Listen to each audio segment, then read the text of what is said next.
Olá, meus queridos, tudo bem com vocês? Hoje eu vim trazer um tema que diz respeito à dependência emocional e codependência. Muitas pessoas confundem esses termos, não é? Então vamos saber a diferença. Dependente emocional é aquela pessoa que não consegue viver sem uma outra pessoa.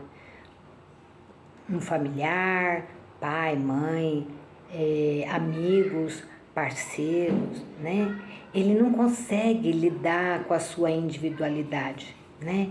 Ele tem uma autoestima bem comprometida, então ele depende do outro para tomar uma decisão, né?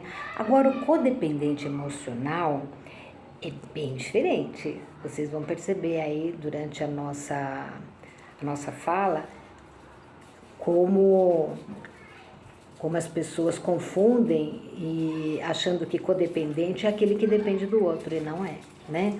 O codependente, ele precisa que o outro precise dele para se sentir bem, né? E então, quem que é esse codependente, né?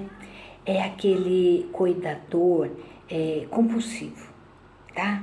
É uma pessoa que é muito responsável, é quem organiza tudo, ele paga as contas, é quem sabe de tudo, né? O codependente é um cuidador, um viabilizador, né? É o braço forte da família, né? É aquela pessoa que fala, olha, as coisas acontecem aqui em casa porque eu tomo a frente de tudo, né? É ele que tem iniciativa, é ele que toma a decisão, né? E se a gente tem o que fazer, né? Eu não vou me preocupar, porque assim, o que está à frente, esse codependente que está à frente da família, é ele que organiza. Se precisar ligar, é ele que vai ligar, ele vai ver, ele vai pagar, né? E nós vamos perceber que ele é o conselheiro, né? E ele está sempre preocupado em ser o cuidador, né? Agora, por quê? Por que que ele se torna uma pessoa codependente, né? Qual que é o seu histórico familiar disfuncional? Então, o que que é isso, né? Então, a pessoa nasce numa família e naquele momento que ele nasceu, está acontecendo alguma coisa, né?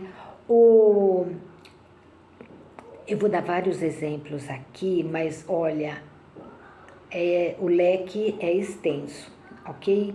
Então eu posso pensar numa mãe que teve um filho num período que tem um outro filho doente, muito doente, ou um pai alcoólatra, ou um familiar ali mais próximo, uma avó, um avô com Alzheimer, pessoas assim que precisam, né, de cuidados especiais. Então, aquela criança que nasceu ali naquele lar, ele não é visto em suas necessidades, né? Geralmente a mãe está muito preocupada com o que está acontecendo ali ao seu redor, que ela precisa dar conta, né? E então, o que nós precisamos entender? Que o codependente, ele precisou ser nutrido, não foi, porque a figura que deveria nutri-lo estava ocupada com outras coisas, né? Ou com um pai alcoólatra drogado, ou com um irmão deficiente, ou com algum parente ali com problemas de saúde, né? E pode ser que essa figura, a mãe cuidadora, ela não tenha tido a posição de nutrir essa criança, né? E a criança foi entendendo que assim, o outro sempre está nessa posição, agora eu não posso, porque sempre tem alguma coisa mais importante do que ele, né? Sempre alguma coisa acontecendo mais importante. Então, ele vai criando uma identidade que diz assim, ó, eu não posso ser o problema, eu tenho que ser a solução, né? Então, ele começa a sempre buscar estar ajudando, fazendo. Então, se a gente perceber, o codependente, ele é a solução do meio dele, né? Então, se o meio dele for de enfermidade, ele vai se tornar um médico, ele vai se tornar um enfermeiro. Se o meio dele for de enfermidades psicológicas, ele vai se tornar um psicólogo. Se o meio dele de problemas financeiros, é aquele que ele vai ter dinheiro, né? Então, ele vira a solução para o seu sistema, né? E é importante colocar aqui que, devido a essa mãe ter espaço interno para falar, né? Assim, filho, tá tudo bem? O que está acontecendo? Você está chateado, né? Essa mãe não tem esse olhar para essa criança, né? Então, ela não aprende a nomear os próprios sentimentos, né? Ela aprende que falar sobre o problema não é bom. E ela cresce numa casa aonde a causa do problema, né? Ou o pai alcoolizado, ou aquelas brigas constantes, né? Aquilo vai criando um medo nessa criança, né? E aí, assim, no dia seguinte, é como se nada tivesse acontecido, né? Ninguém pode falar, né? Nós não falamos sobre isso, né? E a conversa é sempre assim, você sabe, né? É assim, ou o papai é nervoso, ou o seu irmão precisa de cuidados especiais. Então, quando você pergunta para o codependente, né? Seu pai, ele bebe? Ele sempre vai encontrar uma justificativa, né? Porque ele não pode falar sobre o problema, né? Não, ele toma só uma cervejinha, né? Ele chega em casa, né? E então a gente percebe um discurso de lealdade, né? Para essa família, né? E geralmente o codependente vai escolher parceiros que reproduzem esse cenário aonde ele cresceu. Então, ele vai ser uma pessoa que não sabe nomear os próprios sentimentos, que não se dá o direito ao prazer. Por quê?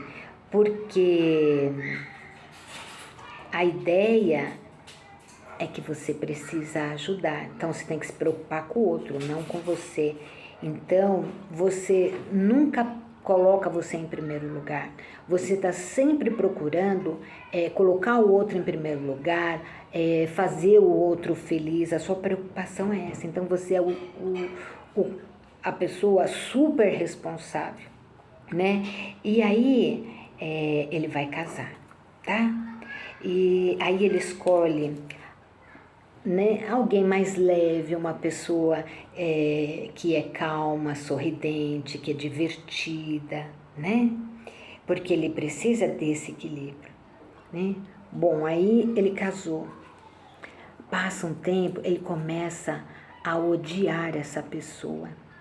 E ele fala assim, nossa, mas essa pessoa não se mexe, né?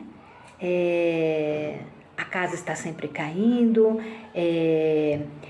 esse parceiro, ele sempre vai deixar a coisa para amanhã, a gente vê depois. E aí toda aquela raiva que estava acumulado de não ter sido cuidado, né? Ele traz lá, né, represado aquele descuido a que ele foi submetido, não é? Ele não sabe nomear, mas ele começa a perceber que ninguém olha para ele, não é?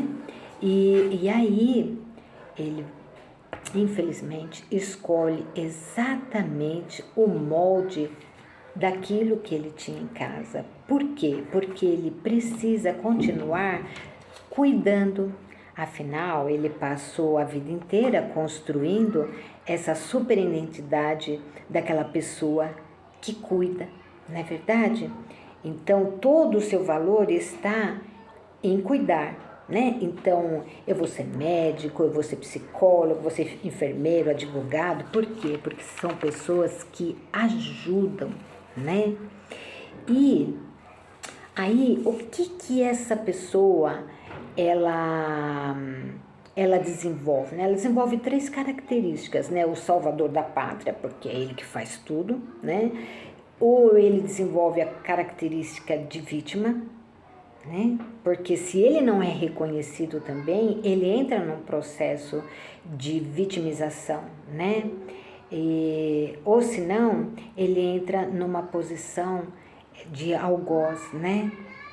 Porque as pessoas nunca olham para ele e ele sempre se submete, ele faz mais do que ele devia.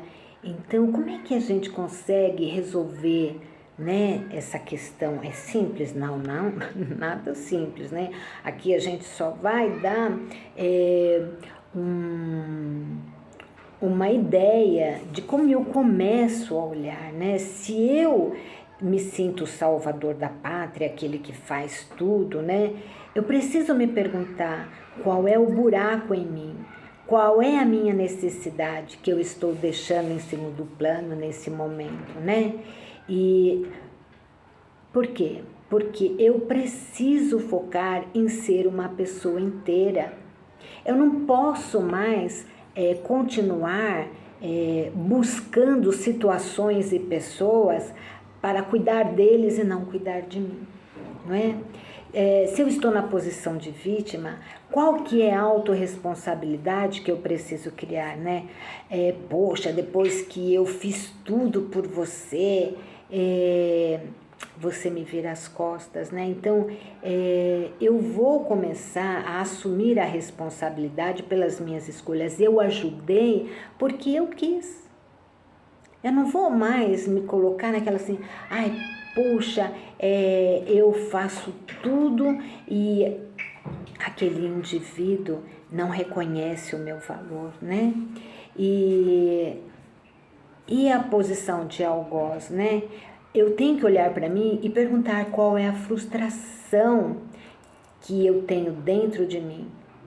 O que eu preciso nesse momento, né?